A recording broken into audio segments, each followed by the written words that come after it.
Hey guys, so it is March 26th and we are on day 3 of Wedgie and Gizmo. Today we'll be reading chapters 5 and 6. For the beginning of today's video at least, we have a little reading buddy named Denon! Denon, say hi! Hi. Say how's it going?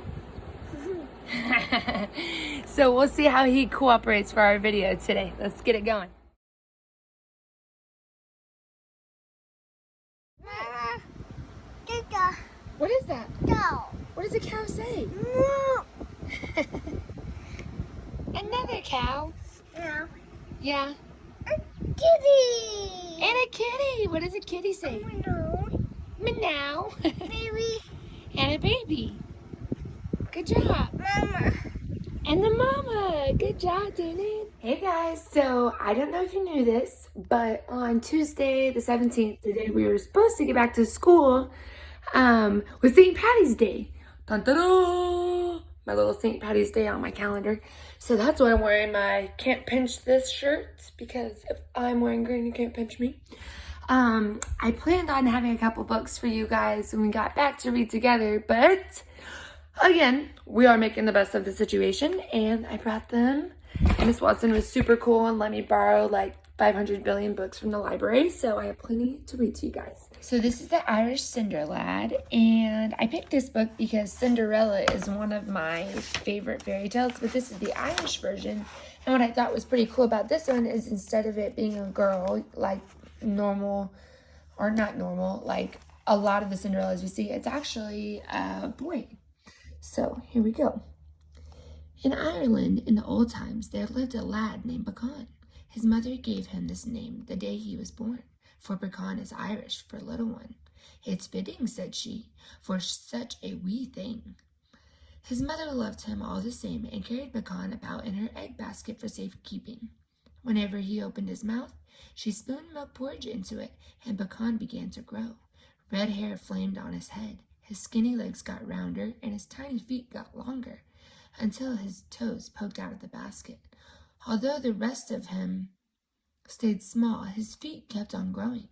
By the time Bekan was 13 years old, they were so large he had splashed a puddle dry just by stepping in it. Still, Bekan's worries were few enough until his mother died.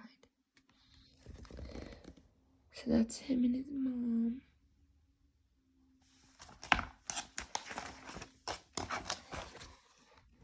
His father was a peddler and often away, selling needles and pins and bringing back whatever was needed. To Bekan's astonishment, one evening he came home with a new wife and her 3 nearly grown daughters. Now you've a mam again, and 3 big sisters besides to watch out for you, his father explained.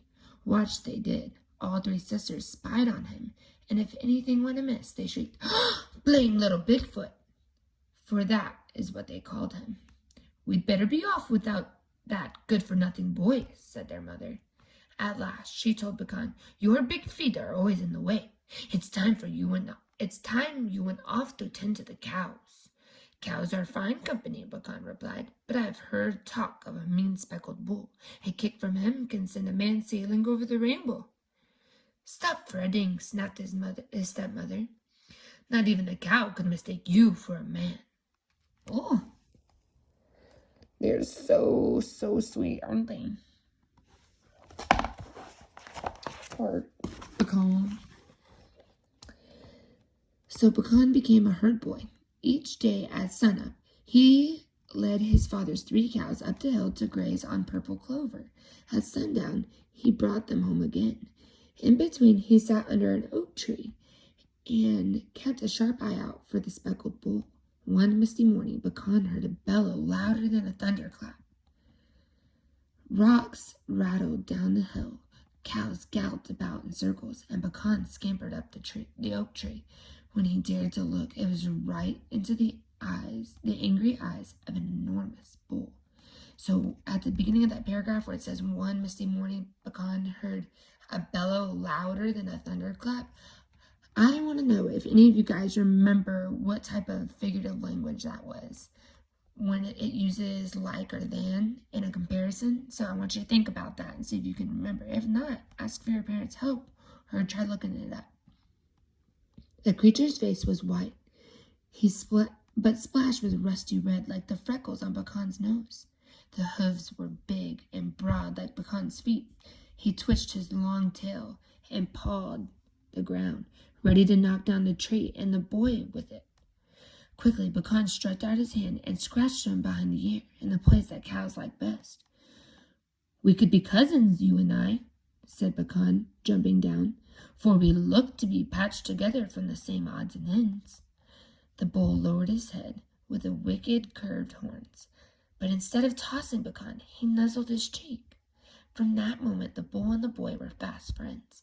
Pecan told of his troubles, while the speckled bull listened, chewing thoughtfully.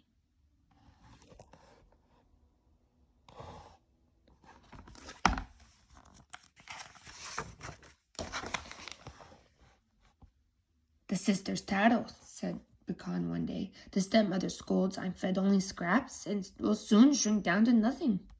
"Not while I'm about," rumbled the bull. "Look into my left ear and pull out what you find there." Pecan wasn't surprised to hear the bull talk, for he had begun to suspect that his friend was no ordinary animal. Seeing something white poking from the animal's ear, Pecan tugged on it. Out came a tablecloth, and wrapped inside was a whole meal. There was bread and cheese and sausage. There were boiled turnips, a partridge pie, and oaten cakes, sticky with honey. "Eat what you will," said the speckled bull. Pecan ate every crumb and licked his fingers clean. Then he rolled up the cloth and tucked it back into the bull's ear. Each day thereafter, Pecan had a noontime meal fit for a chieftain, I don't know. Each evening, he turned down the crust of his bread from his stepmother set out for his supper. "That boy's filling his stomach some way," the woman told her oldest daughter. "Tomorrow, hie yourself up to the pasture and find out how."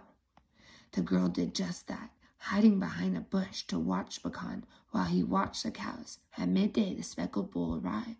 She saw Pecan pat him, put a hand to his ear, and pull out a feast. The bull was feeding Pecan, she whispered to her mother. And that night, to her mother that night, "I saw it." "Then we shall butcher that old speckled bull," declared the mother.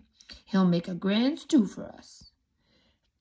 Eyes closed, Pecan nodded at the hearth, but his ears were open, and he heard every word that was said. At the first light of day, he ran to warn his friend.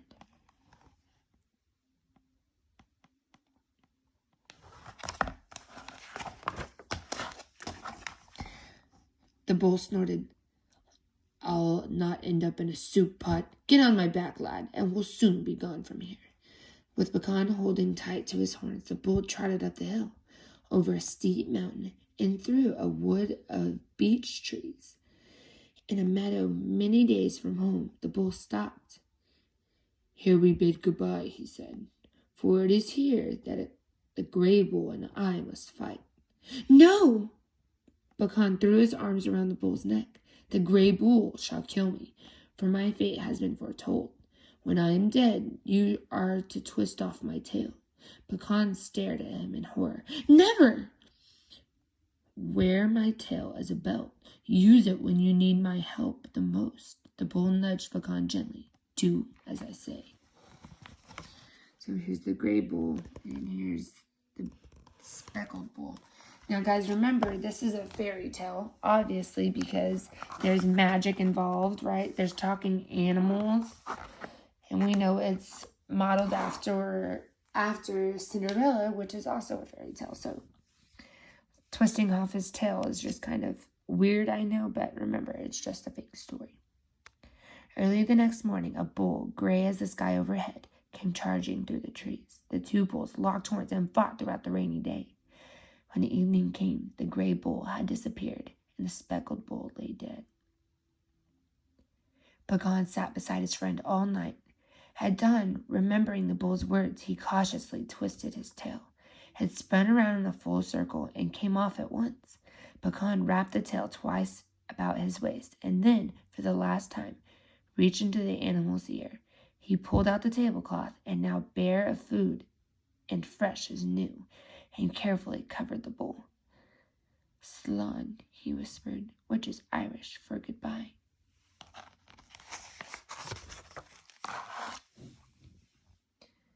Alone, Pecan continued his journey, walking down a rocky ridge and into a valley.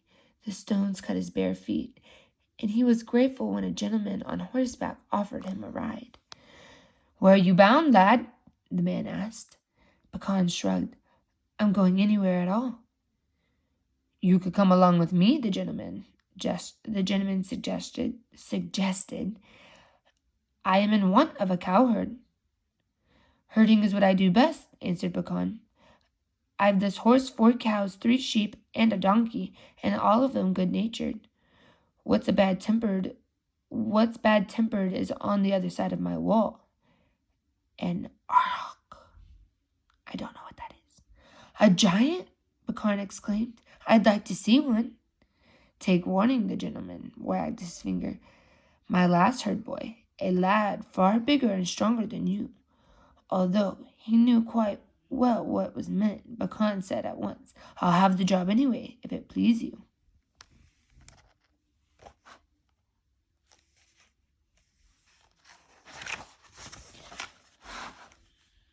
I want y'all to also think about what the similarities are still, and also the differences are between the two of these. I want you to try to compare this to the Disney Cinderella that we all know, and then any Cinderellas you know of, and maybe drop me some comparisons, and I'm sorry, I can't talk right now. Drop me some similarities and some differences in the comment section. Pecan became a herder again, sleeping in a cowshed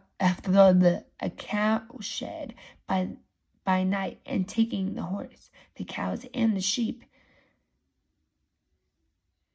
and the donkey out to graze by day. When they had chomped and chewed up everything in the gentleman's field, Pecan climbed the stone wall to see what grew on the other side. Before him spread acres of grassy meadows and orchards of apple trees bowed with fruit. Pecan knocked stones from the wall until it was low enough for the animals to step over. "Help yourselves," he told them. "That Arhawk has so much he won't mind sharing." Then Pecan climbed a tree to pick an apple for himself. "Got you," a voice bellowed.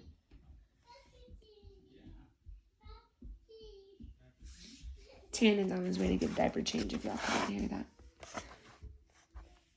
His sword slashed through the tree, chopping limbs into kindling and sending Pecan tumbling to the ground. "Hardly a bite on your bones," a huge and hideous giant poked Pecan with a sword. "But a bite is better than nothing." Pecan's teeth began to chatter. The rest of him was too frightened to move. Then he remembered the speckled bull's last words. He pulled off his belt and flung it at the giant. As if it were alive, the bull's tail coiled like a snake about the giant's neck. The giant dropped his sword. "Call it off," he croaked. "Not ever," vowed Pecan. "Not," his eye fell on the giant's shiny buckled boots. "Until you give me those boots." The giant glared at Pecan, but kicked off his boots. Think about it, guys. Why would Pecan want the giant's boots? "Now be gone and never come back," Pecan commanded. He climbed up on the donkey, caught hold of the bull's tail, and yanked it like a bell pull. "Promise?" The giant's face turned purple. "Promise," he puffed. As soon as Pecan let go, the belt unwound. With a fearsome howl, the Arhawk bounded over the wall and disappeared. Pecan buckled on the giant's huge boots. "Just my size," he said. Then, waving the sword, he led the herd home. And guys, I have no idea if I'm saying that Arhawk word right. Arhawk. I don't know. But we'll go with what we got for now. Sometime later, the gentleman told Pecan, "Stay home with the cows today. There's trouble coming coming to the town of Kinsale. Trouble? Asked Pecan. "'Tis the day of the dragon," his master shuddered. "Every 7 years, the wicked lizard rises from the ocean and swallows the fairest maiden in the land." And what if she doesn't? And what if she does not care for that?" Pecan asked. "Oh, she has no choice, for she'll be bound to a post. If she's not there, the dragon will blow the sea onto the land, wash away the village, and drown all the people." "That is trouble indeed," called Pecan. "This year the lass is Princess Finola, the king's own daughter." He squinted at Pecan. "Don't you be thinking of going. The crowd might crush you, one as small as you." Going was just what Pecan had in mind. While his master slept, Pecan put on the giant's boots and thrust the sword into his bull-tail belt. Then he scrambled up on the donkey and rode off to Kinsale. I'm not sure if I showed y'all the picture for the last one, so I'm just going to show you again.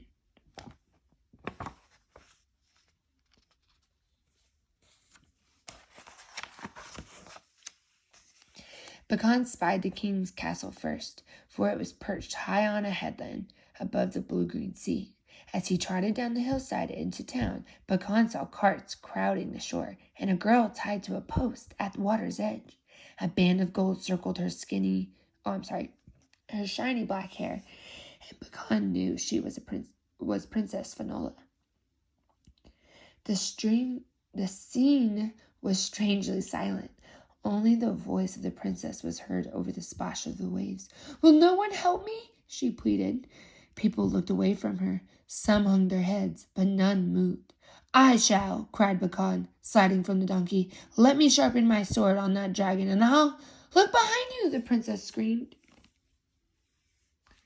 Think, guys, why wouldn't any of the village people want to help the princess? Do you think it is because they didn't like her, or that they were scared of the dragon if they got close? What do y'all think? Tell me in the captions. Not the captions, the comments. Jeez. Pecan wheeled about. The sea was bubbling, and as if it had come to a boil. And suddenly a monstrous dragon burst from the water. Flames flashed from its mouth, and its barbed tail churned the waves to a froth.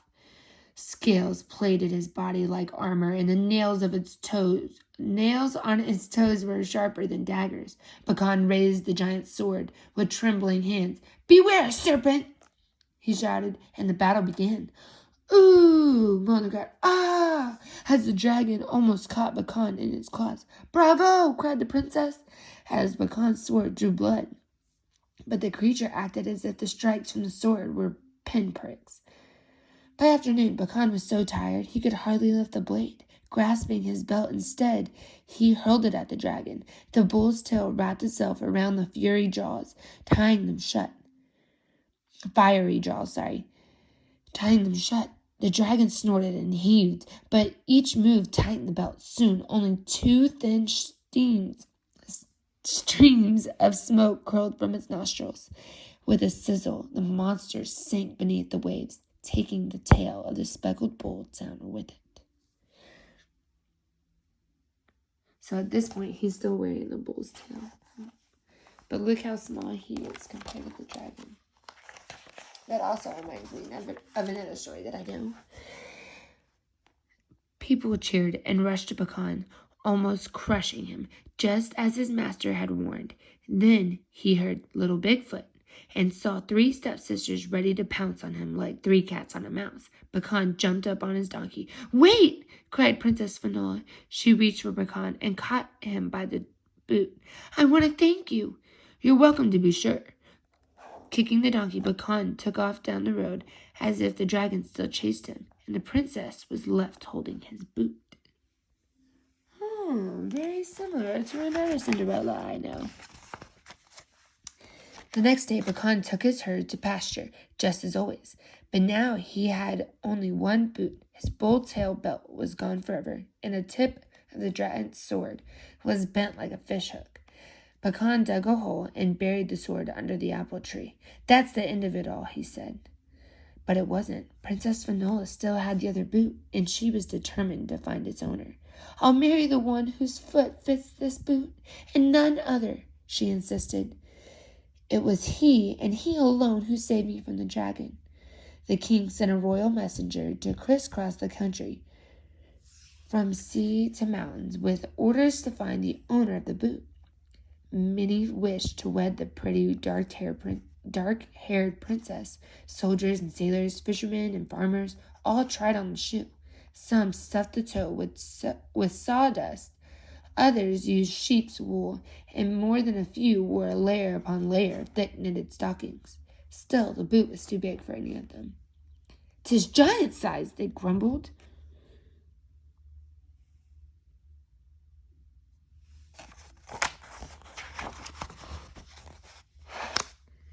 A year passed before the messenger arrived at the gentleman's house. When Bacon's master slipped on the boot, it slipped right off again. "Let the lad have a go at it," he said. "A cowherd?" The messenger winked at the gentleman, but he handed the boot to Bacon. "Why not?" Of course, the boot fit Bacon as snug as his own skin. He kicked up his heel, grinned at his master, and said to the astonished messenger, "I've the mate to it in the cowshed." Soon enough, Bacon was on his way to Kinsale again, wearing both boots and astride the gentleman's fine horse. "How grand!" cried the princess when he arrived at the castle. "We're just the same height, sir, so I know we'll see eye to eye on everything." He grinned at her. "You can call me Bacon," he said, "for that's what my mother named me."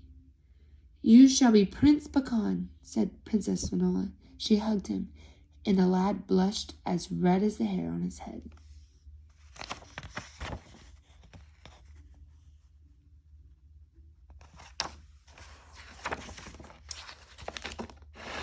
Alright guys, so hopefully tomorrow I will be reading Wedgie and Gizmo chapters 7 and 8. Yes, 7 and 8.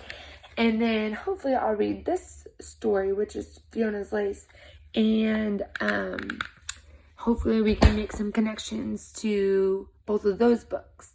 Alright guys, well, feel free to leave me a comment in the comment section. I saw a bunch of you leaving comments. Like I saw Garrett and Kinsey and Isabella, and I'm sorry if I left anybody out. I haven't checked in a while, but hopefully guys, I'll see you soon.